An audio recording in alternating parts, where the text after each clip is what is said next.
Afghanistan's Foreign Minister Salahuddin Rabbani has spoken to his Indian counterpart, External Affairs Minister of India Shushma Swaraj, in connection with the kidnapping of the 7 Indians in the country. Rabbani assured Swaraj that Afghanistan security forces were taking all necessary measures to rescue the Indian workers. A group of armed men abducted the 7 Indians over the weekend.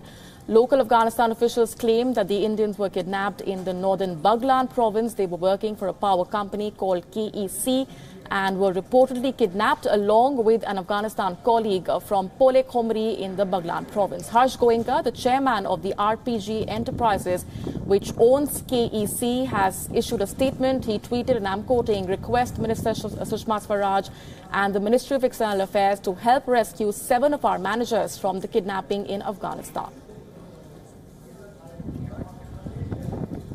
Now, it's not the first time that Indians have been targeted in Afghanistan. My colleague Amitabh Revi telling us more.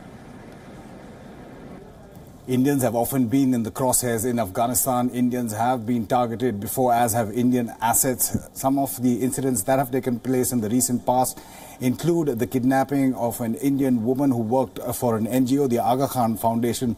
Judith D'Souza was kidnapped in broad daylight from the middle of Kabul in June 2016 and subsequently released just 44 days later. You're seeing pictures of her with the Prime Minister and with the Foreign Minister after her release.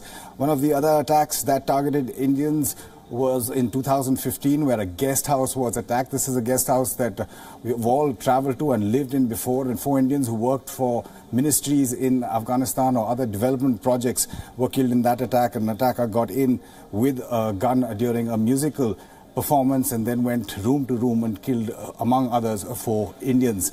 In June 2014, an Indian Catholic priest was kidnapped. This is in Herat in the west of Afghanistan, bordering Iran.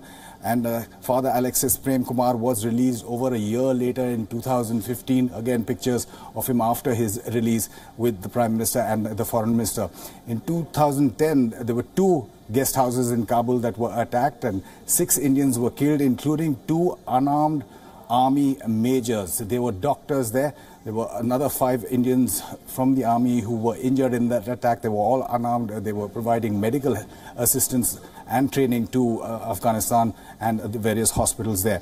One of the big attacks that took place was on the Indian embassy in 2009, where 17 people were killed, most of them Afghans. But this was a precursor to one of the most high-profile targetings of Indians, which took place in 2008. Again, an attack on the Indian embassy in Kabul, where over 58 people, most of them Afghans, were killed, but high profile in the sense that the Indian Defense Attaché, Brigadier Mehta, political councillor V. Rao, and 2 ITBP guards, Roop Singh and Pathania, were killed. Those ITBP guards, in fact, prevented the suicide bomber in his Toyota Camry from entering the Indian embassy, the old Indian embassy, and causing more damage.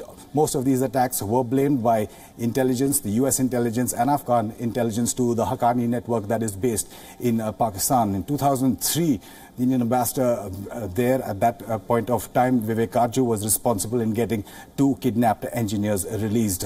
That's the hope that the 7 Indian engineers who have been kidnapped in Baghlan will also hopefully have.